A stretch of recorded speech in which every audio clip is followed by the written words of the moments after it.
Hey there, welcome back to my channel. I'm Indu Tiwari, specialized in pharmacology. I'm here to help you out and to make you understand some basic topics of HAP, pharmacology and clinical pharmacy, even if you are scared of them. So let's start our today's topic, that is about transportation across biological membranes. If we talk about biological membranes, तो हमारी body में बहुत सारी biological membranes होती हैं as like our cell membrane. अगर हम एक नॉर्मल सेल की बात करें तो उसके बाहर भी एक मेम्ब्रेन होती है. तो इस मेम्ब्रेन का मेन काम होता है कि कोई भी चीज़ जो उसकी सेल के बाहर है वो ईजिली सेल के अंदर एंटर ना कर पाए.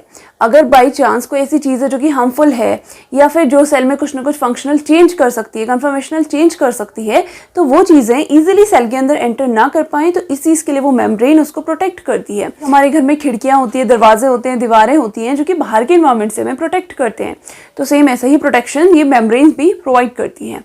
अब इन मेम्ब्रेन्स में जब मूवमेंट होना होता है, दैट मीन्स कोई भी ड्रग है या कोई भी केमिकल है उसको सेल के अंदर जब मूव करना होता है, तो उस टाइम पे बहुत सारे ट्रांसपोर्टेशन के तरीके वो यूज़ करते हैं. दैट मीन्स बहुत सारे ट्रांसपोर्टेशन के पैरामीटर्स होते हैं जिनको यूज़ करके कोई भी ड्रग है या कोई भी केमिकल है वो सेल के अंदर इजीली एंटर कर सकता है. अगर हम सेल मेम्ब्रेन की बात करें तो सेल मेम्ब्रेन मेनली फॉस्फोलिपिड्स की बनी हुई होती हैं.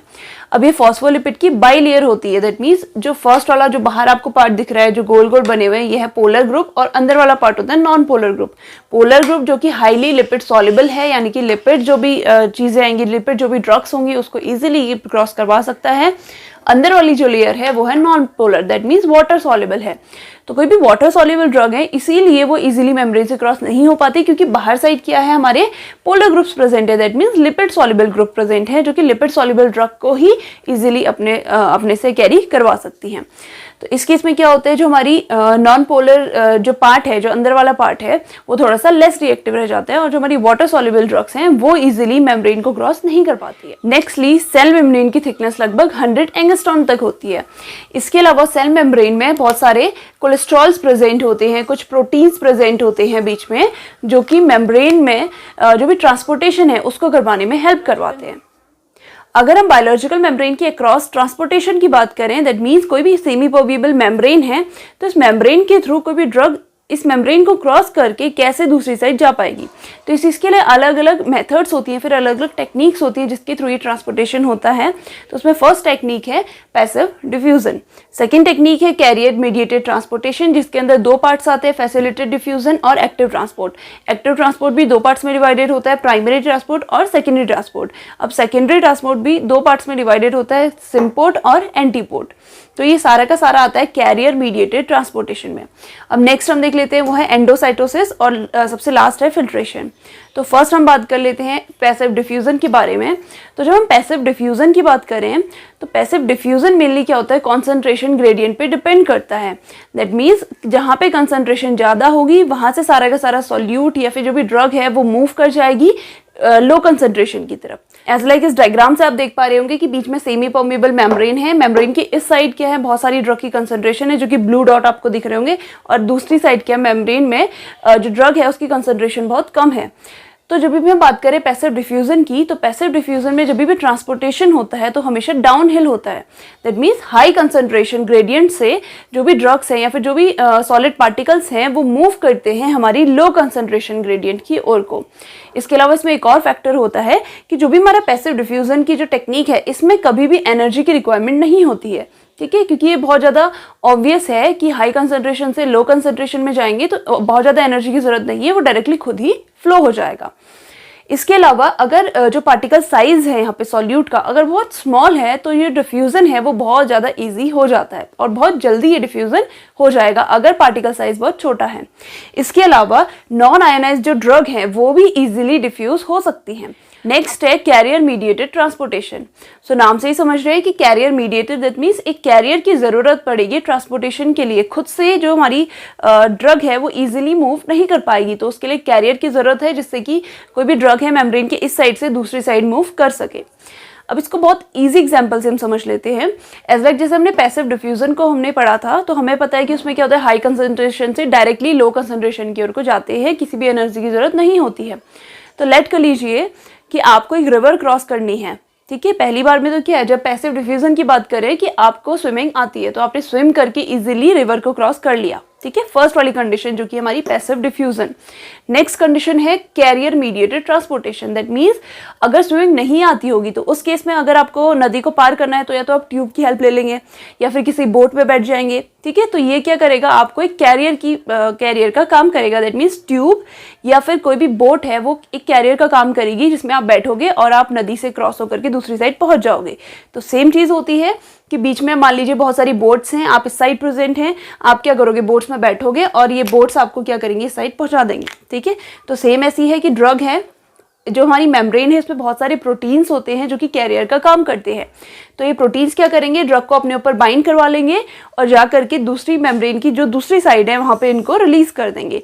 तो इससे क्या होता है कि कैरियर मीडिएटेड ट्रांसपोर्टेशन, की कैरियर के थ्रू ड्रग मेम्ब्रेन के एक साइड से दूसरी साइड इजीली मूव कर सकती है। तो इसी में फर्स्ट आता है फैसिलिटेटेड डिफ्यूजन। तो फैसिलिटेटेड डिफ्यूजन बिल्कुल सेम यही है जैसे मैंने आपको बताया। इसमें भी क्या होता है, हाई कंसंट्रेशन से लो कंसंट्रेशन की ओर को मूव करता है, यानी कि कॉन्सेंट्रेशन ग्रेडियंट जो है वो डाउन हिल है। इसके अलावा ये सैचुरेशन काइनेटिक्स पे डिपेंड करता है। इसमें भी एनर्जी की रिक्वायरमेंट बिल्कुल भी नहीं होती। As like anti cancer drugs है, एंटीवायरल ड्रग्स हैं, इसके अलावा विटामिन B12 है जिसको किसी में मेम्ब्रेन से अगर क्रॉस करना है तो किसी न किसी कैरियर की जरूरत होती है। तो कैरियर मीडिएटेड डिफ्यूजन में सेकंड है एक्टिव ट्रांसपोर्ट। तो सेम ये जो फैसिलिटेटेड डिफ्यूजन है उसका जस्ट अपोजिट होगा। हमने पढ़ा था कि फैसिलिटेटेड डिफ्यूजन में हमें एनर्जी की रिक्वायरमेंट नहीं है, लेकिन यहाँ पे एनर्जी की रिक्वायरमेंट होती है क्योंकि जिसमें मूवमेंट है वो लो कंसंट्रेशन से हाई कंसंट्रेशन ग्रेडियंट की ओर होता है। दैट मीन्स ये अपहिल मूवमेंट होता है कि जहाँ पे हमारी ड्रग्स की लो कंसंट्रेशन है या फिर सॉल्यूट के मॉलिक्यूल्स की लो कंसंट्रेशन है, वहाँ पे जो सेमी परमिएबल मेम्ब्रेन है उससे इसको क्रॉस होकर हाई कंसंट्रेशन की ओर को ये मूव करता है। अपहिल मूवमेंट को सपोज कर लीजिए कि रिवर है तो उसके अपोजिट डायरेक्शन में हमने स्विम करना है। अब जिस डायरेक्शन में जो वाटर है फ्लो हो रहा है उसके अपोजिट डायरेक्शन में अगर हमें मूव करना है तो हमें बहुत ज़्यादा एनर्जी की ज़रूरत होगी। तो सेम चीज़ यहाँ पे भी है कि जब हमें लो कंसंट्रेशन से हाई कंसंट्रेशन की ओर को मूव करना है, दैट मीन्स जो हमारा नॉर्मल फ्लो है उसके अगेंस्ट हमने मूव करना है, जो हमारा इलेक्ट्रोकेमिकल ग्रेडियंट है उसके अगेंस्ट हमने मूव करना है। तो इस कंडीशन में क्या होगा, बहुत ज़्यादा एनर्जी की रिक्वायरमेंट होगी। तो जो भी कैरियर प्रोटीन होता है इसको ओपन होने के लिए या फिर मूवमेंट करवाने के लिए एनर्जी की रिक्वायरमेंट होती है। तो इस टाइम पे एटीपी क्या होते हैं, एडीपी में चेंज होते हैं जो, और उसके अलावा जो फॉस्फेट ग्रुप होता है यहाँ पे कनेक्ट हो जाता है इस कैरियर से, जिसके थ्रू ये जो कैरियर है या फिर जो भी हमारा यहाँ पे प्रोटीन प्रेजेंट है ये ओपन हो जाएगा। ओपन होके क्या करेगा, जो भी हमारा कैरियर, जो भी हमारी ड्रग है इसको मेम्ब्रेन के दूसरी साइड पहुंचा देगा। तो ये कंडीशन क्या कहलाएगी, हमारी एक्टिव ट्रांसपोर्ट। तो एक्टिव ट्रांसपोर्ट में एनर्जी की रिक्वायरमेंट बहुत ज़्यादा होती है, तो जितनी ज़्यादा एनर्जी यहाँ पे हमारी सेल में होगी उतना अच्छा मूवमेंट हमारा होगा। अब इसी के अंदर दो टाइप्स आते हैं। फर्स्ट तो है प्राइमरी ट्रांसपोर्टेशन, सेकंड है सेकेंडरी ट्रांसपोर्टेशन। प्राइमरी ट्रांसपोर्टेशन में जो भी मॉलिक्यूल्स का मूवमेंट होता है वो लो कंसंट्रेशन से हाई कंसंट्रेशन की ओर होता है। दैट मीन्स जो ये मूवमेंट है ये होता है अपहिल मूवमेंट। तो इस कंडीशन में क्या होता है कि एनर्जी की बहुत ज़्यादा रिक्वायरमेंट होती है। तो इसको एक एग्जाम्पल से हम समझ लेते हैं। जैसे कि आपको पता होगा कि सोडियम पोटेशियम पंप्स होते हैं। Sodium potassium pumps, that means जो हमारी मेम्ब्रेन है इसके बीच में एक पंप होता है या फिर एक, जिसे हम बोल सकते हैं कैरियर होता है या फिर एक चैनल होता है जो कि सोडियम और पोटेशियम को आपस में एक्सचेंज कराने का काम करता है। तो यहाँ पे हम देख लेते हैं जो ब्लू वाले डॉट्स बनाए हैं ये हमारे सोडियम के मॉलिक्यूल्स हैं और जो हमारे ब्लैक वाले डॉट्स हैं ये हमारे पोटेशियम के मॉलिक्यूल्स हैं। तो जब इनका मूवमेंट होता है तो वही हमें पता है कि लो कंसंट्रेशन से हाई कंसंट्रेशन की ओर को इनका मूवमेंट होना है। तो अब अगर इस मेम्ब्रेन में प्राइमरी ट्रांसपोर्ट हो तो जो हमारा सोडियम है उसकी कंसंट्रेशन मेम्ब्रेन के इस साइड पे कम है। तो सोडियम क्या करेगा, मेम्ब्रेन के जो भी हमारे चैनल्स है, सोडियम चैनल्स हैं, उसमें जाकर के बाइंड हो जाएगा। अब यहाँ पे क्या होगा, एनर्जी की रिक्वायरमेंट है तो यहाँ पे एटीपी होगी, एटीपी एडीपी में चेंज हो जाएगी और इसके बाद यहाँ पे क्या होगी, एनर्जी जनरेट होगी जिसके थ्रू ये चैनल्स क्या होंगे, ओपन हो जाएंगे। ओपन होके क्या करेंगे, इन तीनों सोडियम के मॉलिक्यूल्स को ये मेम्ब्रेन की दूसरी तरफ पहुंचा देंगे। अब इसमें क्या होगा, जैसे ही मेम्ब्रेन की दूसरी तरफ पहुंचेंगे तो उसी एनर्जी को यूज करके जो हमारा पोटेशियम है, पोटेशियम के दो मॉलिक्यूल्स क्या होंगे यहाँ पे अटैच हो जाएंगे, जो हमारा चैनल है उस पर अटैच हो जाएंगे, जिसकी वजह से क्या होगा, ये दो पोटेशियम के मॉलिक्यूल इसी चैनल के थ्रू वापस से मेम्ब्रेन की दूसरी साइड आ जाएंगे। तो इस कंडीशन को हम बोलते हैं सोडियम पोटेशियम पंप। तो इन पंप्स के थ्रू सोडियम और पोटेशियम आपस में मूवमेंट करते हैं। नेक्स्ट है सेकेंडरी ट्रांसपोर्ट। तो सेकेंडरी ट्रांसपोर्ट प्राइमरी ट्रांसपोर्ट का जस्ट उल्टा होता है। प्राइमरी ट्रांसपोर्ट में हमें पता है कि लो कंसंट्रेशन से हाई कंसंट्रेशन की ओर को मूवमेंट होता है, that means uphill movement movement होता है, लेकिन जो हमारा सेकेंडरी ट्रांसपोर्टेशन है उसमें डाउन हिल मूवमेंट होता है। दैट मीन्स हाई कंसंट्रेशन से लो कंसंट्रेशन की ओर को मूवमेंट होता है। तो ये मूवमेंट मेनली दो टाइप से हो सकता है, सिम्पोर्ट और एंटीपोर्ट।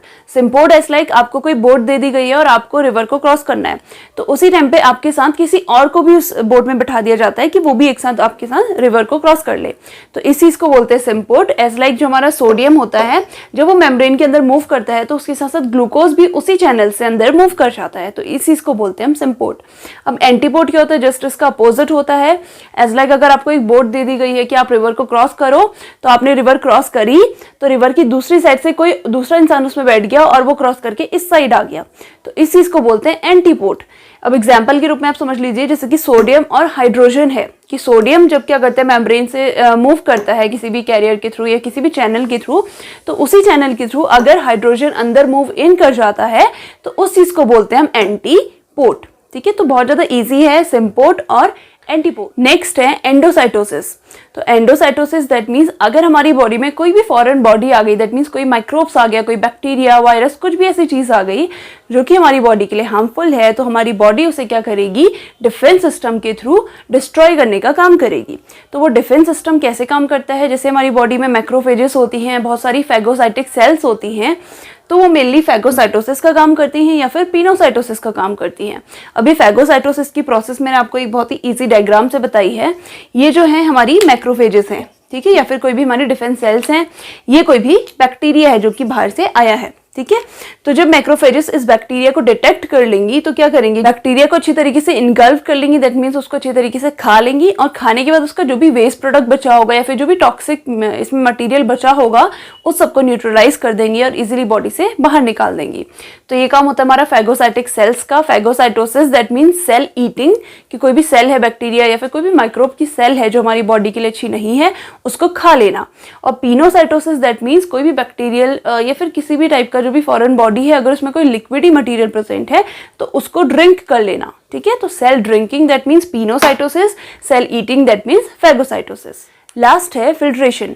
तो जो भी हमारी सेल की मेम्ब्रेन होती है उसमें बहुत सारे पोर्स प्रेजेंट होते हैं या फिर पैरासेलुलर स्पेसेस प्रेजेंट होते हैं। तो उन स्पेसेस के थ्रू क्या होता है, जितनी भी ड्रग्स होती है जिनका साइज बहुत छोटा होता है या फिर जिसमें प्रेशर ग्रेडियंट बहुत ज़्यादा लगता है या फिर जिनकी प्रोटीन बाइंडिंग बहुत हाई होती है, तो ये 3 टाइप की ड्रग्स होती हैं जो कि इजीली फिल्ट्रेशन जिनका हो जाता है। तो एज लाइक एल्कोहल, क्योंकि एल्कोहल हाईली लिपिड सॉल्युबल होता है और हमें पता है कि जो हमारी सेल की मेम्ब्रेन होती है वो भी प्रोटीन में रिच होती है, दैट मीन्स जो उसमें लिपिड्स होते हैं बहुत ज़्यादा अमाउंट में प्रेजेंट रहते हैं। तो इस कंडीशन में क्या होता है कि एल्कोहल उन जो लेयर है या फिर जो मेम्ब्रेन है उसको ईजिली पेनिट्रेट कर जाती है और डायरेक्टली अपने एक्शन प्रोड्यूस कर देती है। तो इसीलिए क्या होता है, जो फिल्ट्रेशन है वो डिपेंड करता है कि कोई भी ड्रग है वो लाइपोफिलिक है या हाइड्रोफिलिक है, उसमें कितना प्रेशर ग्रेडियंट लग रहा है और जो मॉलिक्यूल्स हैं उसका साइज कितना कम है। तो जितना कम साइज होगा उतनी जल्दी वो जो हमारी मेम्ब्रेन है उसके पोर्स से फिल्ट्रेट होकर बाहर निकल सकती है। Once again, thank you so much for watching this video. If you have queries regarding this video, please feel free to comment down and I'll answer them as soon as possible. And if you like this video, please like, share and subscribe to my channel Pharma Institution and also press the bell icon. And I'll see you in my next video. Till then, be safe and keep studying.